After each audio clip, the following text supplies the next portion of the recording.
There are some mornings when a village wakes up and nothing appears different. And yet, everything has already changed. The day the well forgot how to give began quietly.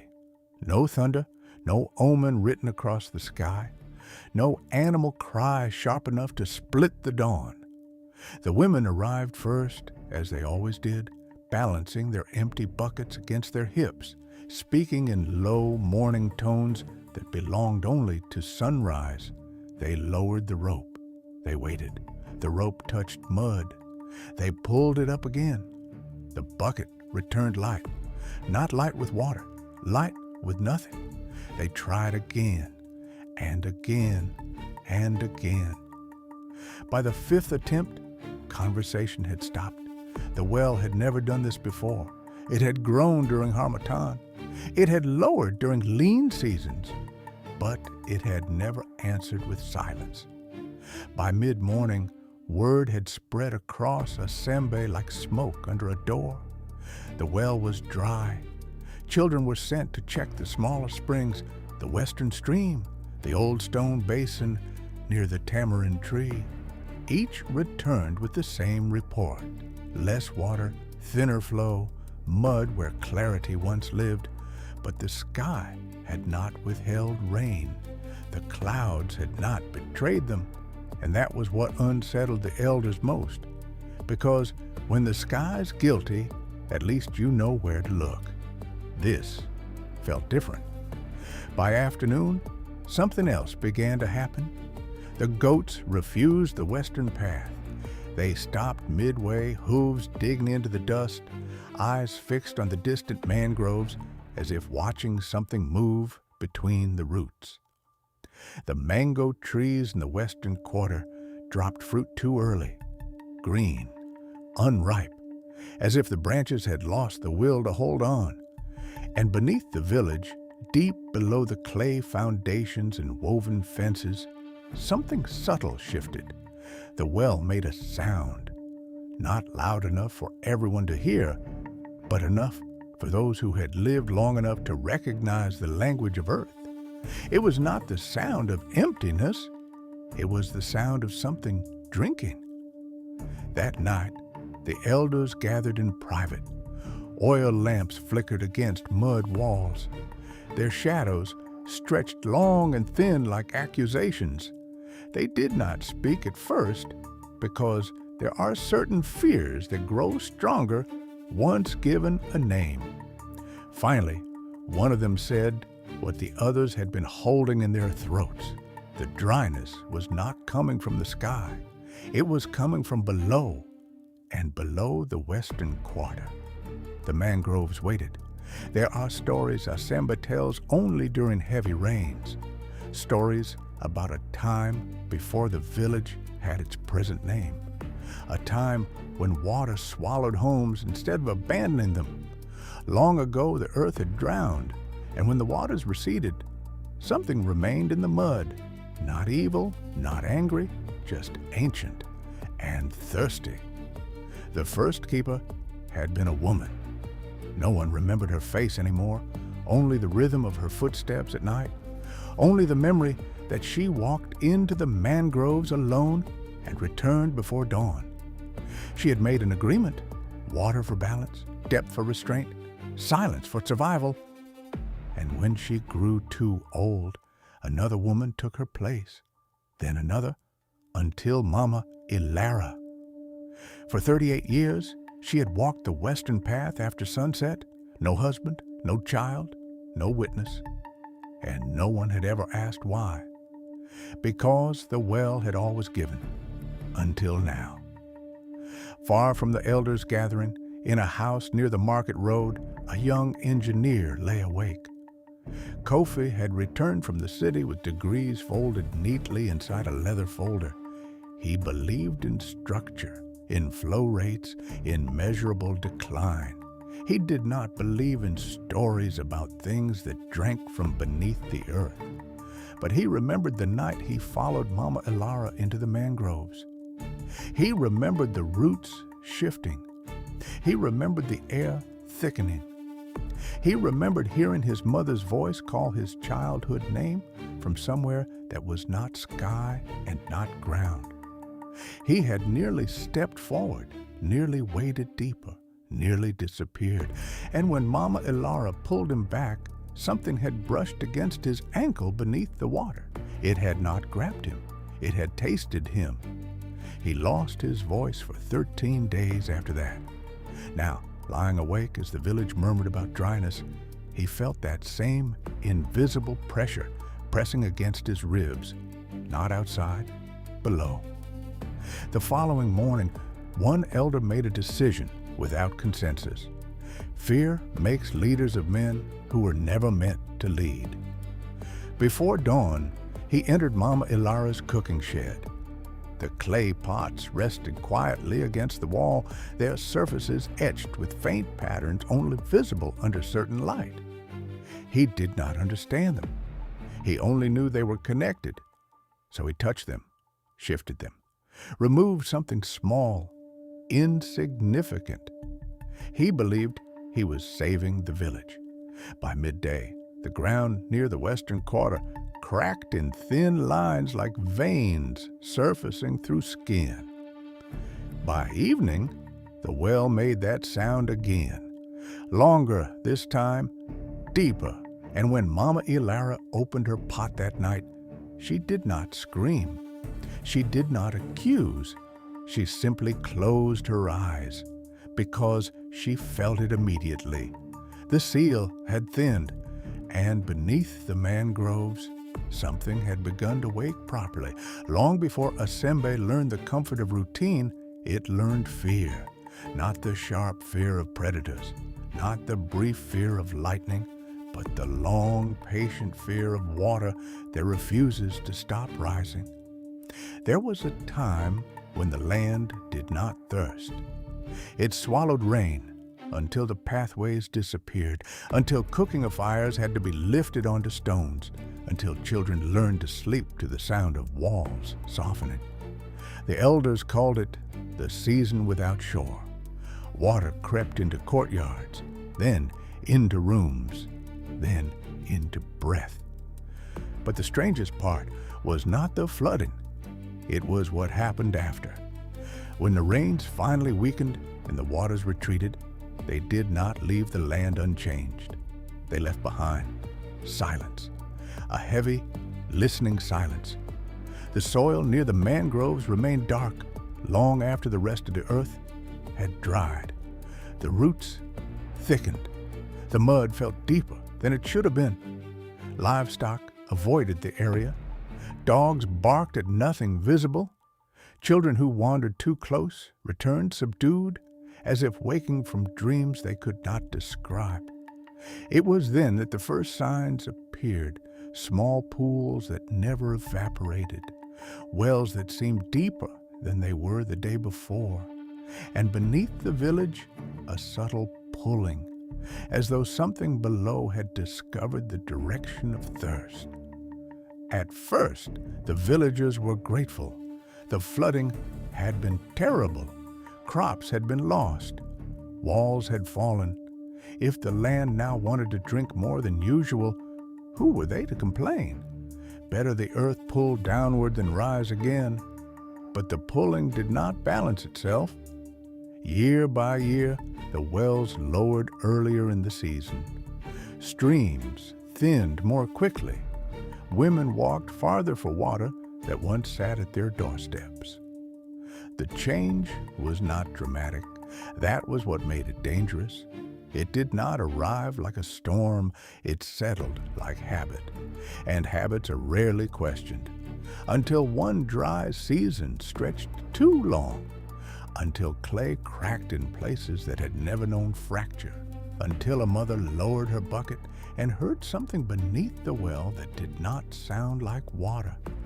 It sounded like breath. That was when the first keeper stepped forward.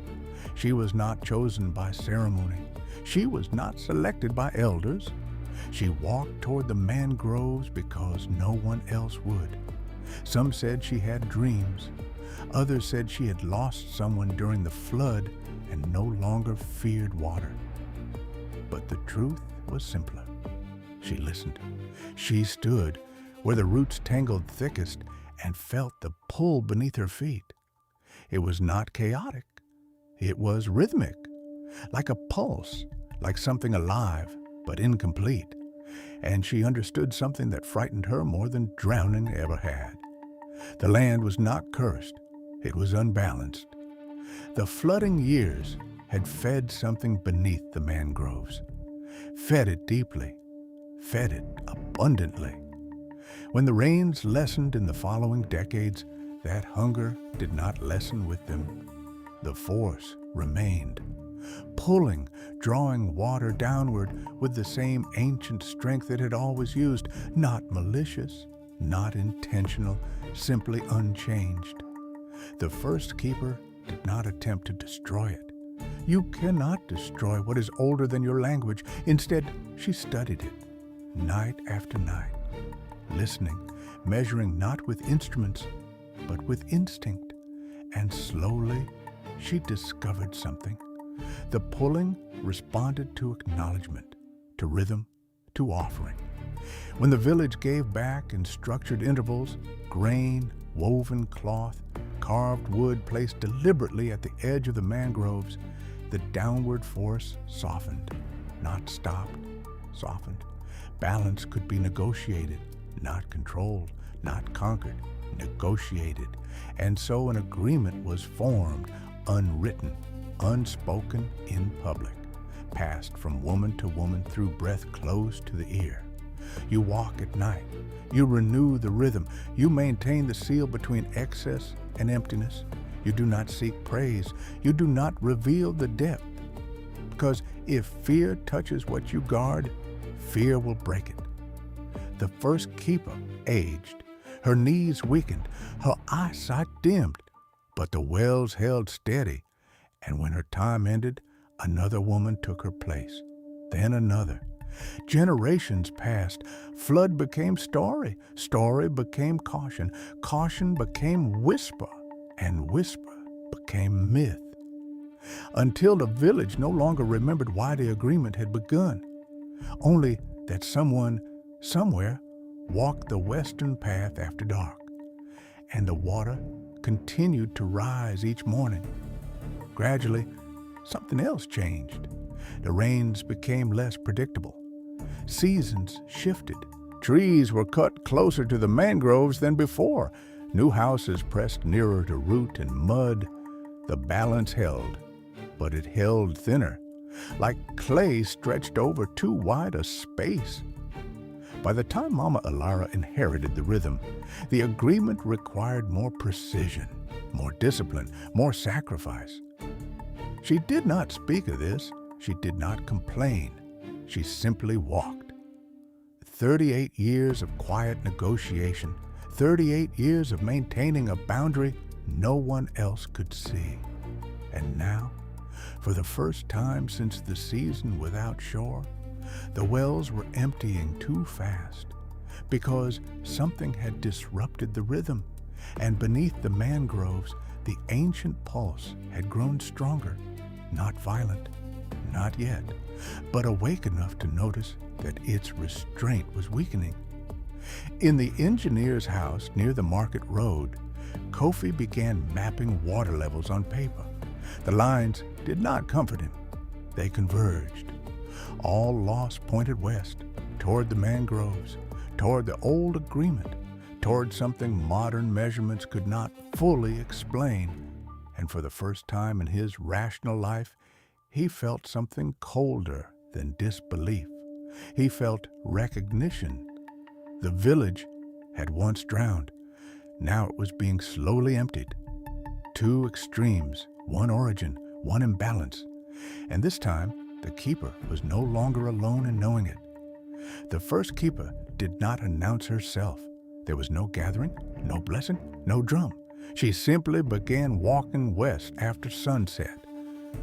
At first, the village thought grief had unmoored her. People often wandered when their hearts were heavy. But her steps were not aimless. They were precise, measured, as if she were following instructions written somewhere beneath her skin. The mangroves were different at night. During the day, they appeared tangled but harmless. Children threw stones into their shallow edges. Fishermen cut small branches without fear. But at night, the roots resembled hands, not reaching upward, reaching inward. The first keeper waded into that darkness without ceremony. The mud accepted her weight. The air thickened around her like breath held too long. And beneath the surface, she felt it clearly for the first time. The pull, not violent, not hungry in the way animals are hungry, but constant, steady, a downward insistence. She stood still and listened. The pull was not random. It followed rhythm. Stronger some nights, weaker others. It responded to the moon's fullness, to the absence of rain, to the weight of heat pressing down on the village. It was not a creature in the way the mind prefers to imagine. It had no face, no limbs, no eyes to glare from the dark. It was force, ancient force, a remnant of the years when water had nowhere to go but outward. Now it had discovered the opposite direction, down. For nights without number, she returned. She did not bring weapons. She brought offerings, simple things at first, grain pressed into mud, cloth soaked and laid across roots, small carvings shaped from fallen wood, not as tribute, as communication. The first time she placed her hand flat against the water and hummed, something shifted. The pull softened, not stopped, softened, as though the force beneath had turned its attention toward her, listening. That was when she understood. It was not anger she stood before, it was imbalance. The flooding years had fed the deep places beyond measure. Now, in seasons of lesser rain, the force continued drawing water downward with the same ancient intensity. It did not know the sky had changed. It did not know trees were being cut. It did not know wells had been dug closer together. It only knew the rhythm it had always known. So she offered a new rhythm, not to command, to counter. Her footsteps became part of the cycle, her presence a weight that steadied the downward pull. The clay pots she shaped held patterns aligned with tides long forgotten. She became the seal, and seals are not walls, they are negotiations. Over time, the wells stabilized. The villagers never knew how close the balance had been to tipping. They only knew the water returned each morning. Years passed. Her hair silvered, her shoulders bent. But the discipline did not waver. When her breath began to shorten and her nights grew colder, she called another woman to sit beside her. No speeches were made. Only instructions spoken softly, close to the ear. You do not fight it. You do not threaten it. You listen first. You respond second. You never let fear enter the ritual, because fear tears rhythm apart. The second keeper walked, then the third, then the fourth. Each inherited not power, but burden. Each aged faster than she should have. Each lost something small. A memory that never returned, a dream that no longer came, a song that once belonged to her childhood but faded into silence. The force beneath the mangroves never took flesh, never drew blood, but it tasted just a little, always a little, enough to mark them as bridge.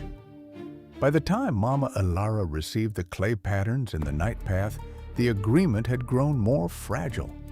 Rainfall no longer followed ancestral memory. Harmattan stretched longer. Young men cut trees deeper into mangrove edges to expand farmland. Wells multiplied. The village had grown. The balance had thinned. Mama Elara accepted the burden without question, not because she was chosen by destiny, but because someone had to walk. For 38 years, she repeated the rhythm, night after night. even when her knees ached, even when whispers about her began to coil through the marketplace, even when children were warned not to follow her west. She did not correct them. She did not defend herself. The well kept giving. That was enough. But beneath the mangroves, something had begun to notice change. The water table lowering beyond natural shift, the roots thinning, the rhythm arriving weaker some nights. It adjusted, not consciously, but instinctively. The pull strengthened just slightly, just enough. And when fear entered the ritual for the first time in generations, when clay was touched by a hand that carried suspicion, the seal did not shatter. It thinned, like glass under pressure, and something ancient, patient, and deeply accustomed to abundance felt the difference. Mama Elara walked into the mangroves each night the way a shadow finds the dark it belongs to. No torch, no companion, no announcement. The village had grown restless. Whispers followed her through the marketplace. Children hid behind their mothers' skirts. Old men muttered, "She walks for them below," but no one could explain what "them" meant. She felt their eyes anyway, heavy, skeptical, anxious, eyes that didn't belong to the mangroves. At first, it was subtle, a glance from a neighbor too long, a bucket left to dry in the sun. A child asked why she went into the roots alone. She said nothing. The night air was thick, damp with the smell of mud and decay. Leaves brushed her arms. Roots curled like fingers around her ankles. Every sound was amplified. The distant call of a heron, the hiss of water through roots, the slow, deliberate pulse beneath the soil. It started slowly. The pull, stronger this time. A tug beneath the surface that whispered insistently through the soles of her feet. She closed her eyes, felt it fully. Not hunger, not rage, recognition. The force had noticed the seal was no longer as precise. The rhythm faltered, even by the tiniest margin, and it responded. Mama Elara stepped carefully, mud sucking at her sandals, air trembling. Her breath formed clouds, brief and trembling in the night. Each step measured, each hum of the clay pots precise. From the village, lights glimmered in distant windows, lamps that could not illuminate the truth of the western quarter. Tonight, the mangroves were awake, not with life that roamed the land, not with eyes that could see, but with attention. It watched her, and it remembered the touch of human hands that bent to negotiate, not dominate. She stopped at the first pool, hands pressed flat against its surface, hummed, waited. The water stilled briefly, the roots relaxed their grip on the mud, the air softened. But the subtle shift was temporary. She moved deeper, past the roots that were knotted like ancient veins, past the small carvings left by past keepers, past the spots where the water's reflection became darker than shadow, and beneath her feet she felt it, the pulse, the ancient heartbeat of imbalance, stretching, testing, waiting. For the first time in decades, Mama Elara wondered not about her own survival, but about what might happen if the seal failed, if the village lost faith in the rhythm, if fear crept into their daily lives. She stepped carefully past the thinnest clay patches. Each step whispered into the mud, a negotiation, a promise. I remember, I hold, I continue.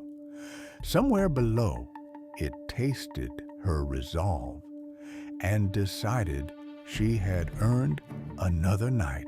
Back in Asembe, unease had begun to ferment. It started with small things, buckets left for days without use, hushed conversations in the marketplace, elders leaning toward each other, shaking heads, mouths moving in the language of worry, Rumors gathered momentum. The well was drying faster. Mama Elara walked the mangroves too often. Something below stirred.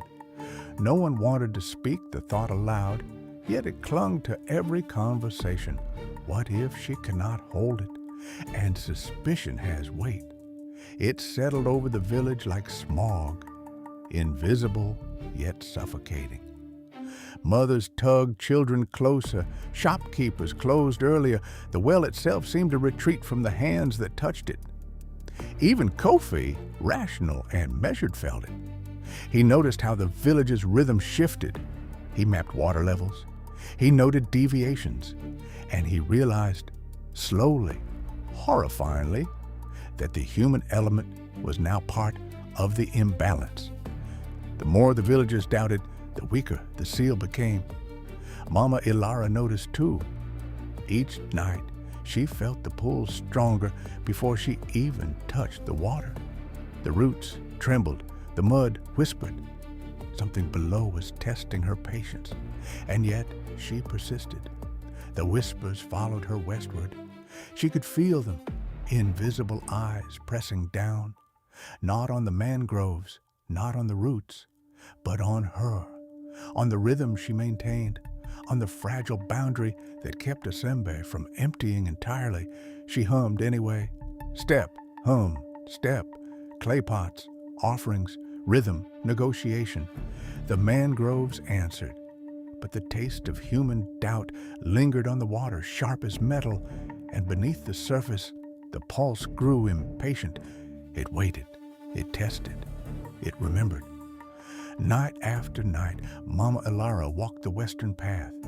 Her body ached, her mind strained, her knees screamed with each step into the sucking mud. But the mangroves demanded nothing less.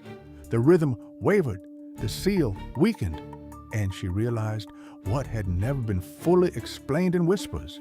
The force below did not merely consume water, it consumed negligence, fear, doubt.